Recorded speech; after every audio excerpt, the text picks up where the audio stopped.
Hey there, everyone. Have you ever felt like you had to be someone that you're not in order to get people to like you or love you? I mean, we all want to be liked, but how many of us are willing to change who we are in order to get other people's approval? Well, that was me for a long time. And today I'm going to talk about my experience with feeling like I needed to be perfect to be loved. If you're new here, I'm a licensed marriage and family therapist. And this platform is dedicated to giving you the tools and resources to help you process your emotions and reach your mental health goals.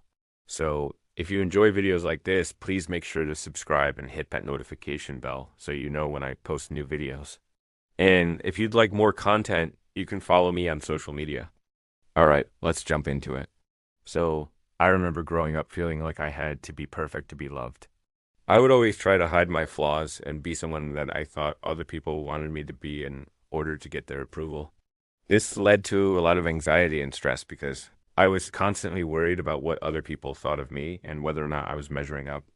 It wasn't until I got older and started seeing a therapist that I realized that this belief that I had to be perfect to be loved was not only untrue, but also harmful to my mental health and my relationships.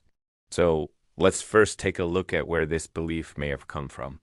For me, I think it stemmed from a few different places. First of all, I grew up with very high expectations from my parents. They always wanted me to do my best and be the best version of myself. And while that's not a bad thing, sometimes it can feel like you're never good enough or you're not measuring up to these high standards. Additionally, I was always compared to my siblings and other kids in my school, and it made me feel like I had to outperform everyone else in order to be seen as successful. Lastly, I think I put a lot of pressure on myself to succeed because I didn't want to disappoint other people. I wanted them to be proud of me and see me as a role model. The belief that you have to be perfect to be loved is not only untrue, it's also harmful in many ways.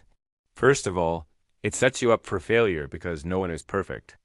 We all make mistakes and have flaws. And when you set an unrealistic standard for yourself, you're setting yourself up for disappointment.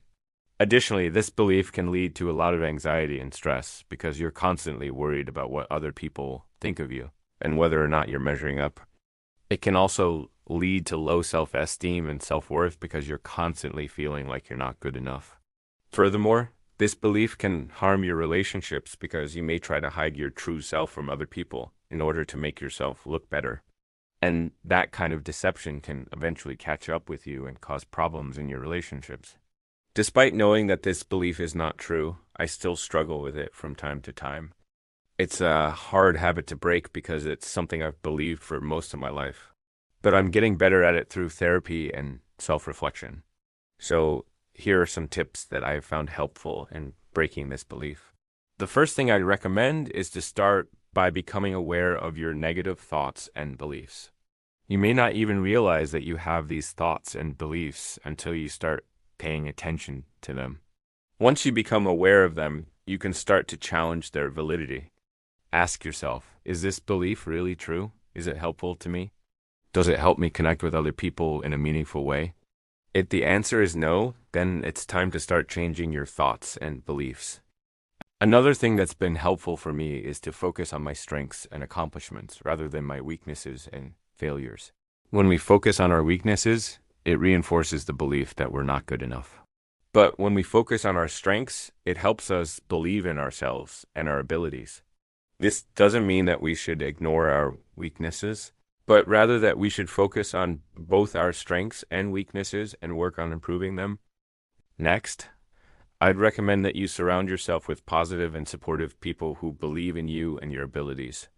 This can be tough if you don't have any close friends or family members who are supportive, but there are still options. You can join a support group or online forum for people who share similar interests or hobbies as you, or you can volunteer for a cause that you're passionate about. This will allow you to meet new people who are like-minded and who can offer support and encouragement. Another thing that has helped me is setting realistic goals for myself. When we set unrealistic goals for ourselves, we're setting ourselves up for failure. And failure reinforces the belief that we're not good enough. So it's important to set realistic goals that are attainable. Start by setting small, achievable goals, and then gradually work your way up to larger goals. This will help you build confidence in your ability to achieve your goals, and it will help you break the belief that you're not good enough. And lastly, I recommend that you practice self-compassion. When we're struggling to believe in ourselves, it's important to be kind to ourselves and treat ourselves with compassion. This doesn't mean that we shouldn't hold ourselves accountable for our actions, but it does mean that we should be forgiving of ourselves when we make mistakes. We all make mistakes. It's part of being human. The important thing is to learn from our mistakes and move forward. Dwelling on our mistakes will only reinforce the belief that we're not good enough. Breaking the belief that you have to be perfect to be loved takes time and effort. It's a hard habit to break because it's something I've believed for most of my life. But it's possible with the right mindset and support system. By focusing on your strengths, surrounding yourself with positive people, setting realistic goals, and practicing self-compassion, you can start to believe in yourself and your abilities. If you find yourself struggling with this belief as well, I encourage you to seek professional help. A therapist can provide you with the tools and support. You need to challenge your negative thoughts and beliefs and replace them with more positive ones. So, did any of this resonate with you? Let me know down below in the comments. I hope this video has been helpful, and if it has, please give it a thumbs up and share it with anyone you think it might help. Thanks for watching, and I'll see you next time.